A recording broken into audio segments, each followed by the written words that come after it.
Hello, welcome to Jason the Old Millennial. My name is Jason, speaking to you here in my basement in the great state of Kansas. And this 5-minute review, I'm reviewing the book I just read, Phil Collins' memoir, Not Dead Yet.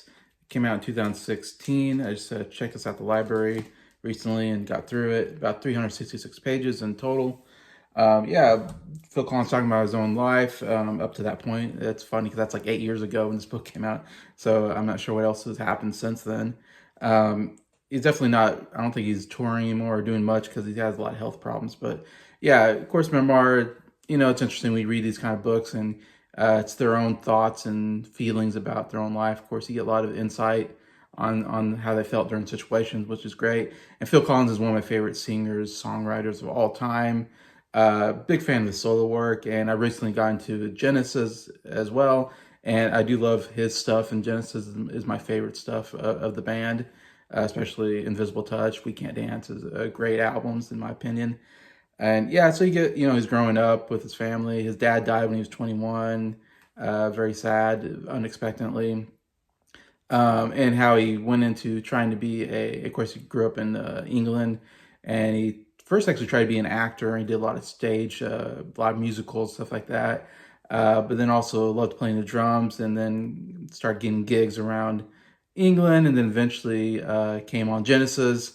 He auditioned because they needed a new drummer, and they're already a couple albums into their career. So then he got in pretty early, got in, and was a great attribute to the band, and then took over as singer as well. So it kind of takes you through all that, what went there, of course, and then all to his, starting to go solo and doing solo work. Also, a lot of stuff about his personal life. Of course, his first marriage fell apart. And as you know, he writes a lot about kind of the going through the divorce of his first marriage, especially in the Face Value, his first album, In the Air Tonight. All these songs, kind of capture the sadness that he had over that. It definitely was a terrible, thing that happened, the divorce and everything.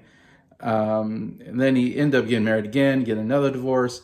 Then he got married a third time, and they divorced, but then they got back together.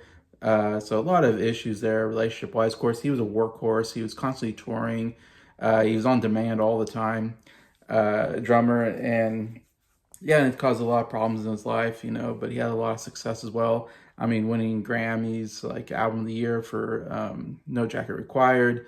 Also winning an Oscar for Tarzan, writing You'll Be My Heart. I mean, wow, this guy accomplished so much in his career. It's absolutely incredible.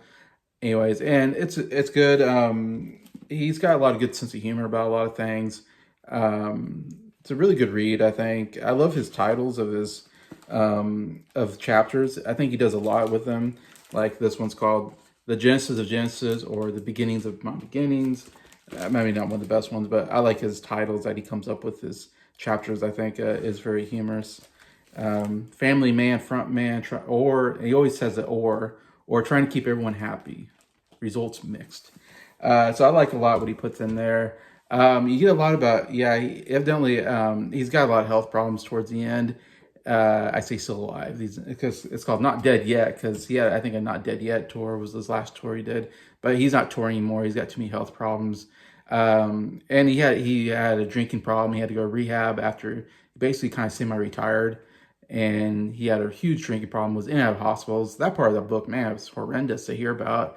It must have been terrible having to spend, so he was in the ICU, and then he fell and hit his head real hard, and he's broken his foot, his back has been in a mess, and he's had to go to the hospital to get back surgery. And it's just a lot of terrible things. But he able to go to rehab, get sober again, and then, like I said, he's rekindled his relationship with his third wife, and he had 2 kids by her. So that was a good part of the book. And he seemed to get over the alcoholism, which was great. He also had a lot of painkillers as well that he's had to get over.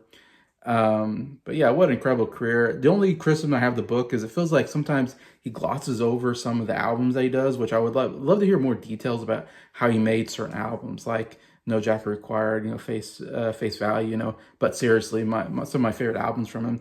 Feels like he kind of touches on some things that he did, but doesn't go into too much detail. And so that's my main thing. It's like, man, I now want to watch, I'd rather, read a biography where they go in more detail over some of these things. that he kind of just, it seems like he spends more time in his personal life and less on some of the professional stuff. And he talks a lot about touring. Maybe the best story is his time with Live Aid, which was a kind of a catastrophe for him. I didn't know all about that. That was kind of a funny story. What happened, what conspired there at Live Aid, stuff like that. So there was a lot of great stories in there, of course, which was interesting. I just wish there was more details about the actual albums and songs that he wrote and how he was inspired by them and all that. If there's more of that, I would give this a better rating. Overall, I'd give it like 3.5 stars. It's a good read if you like Phil Collins.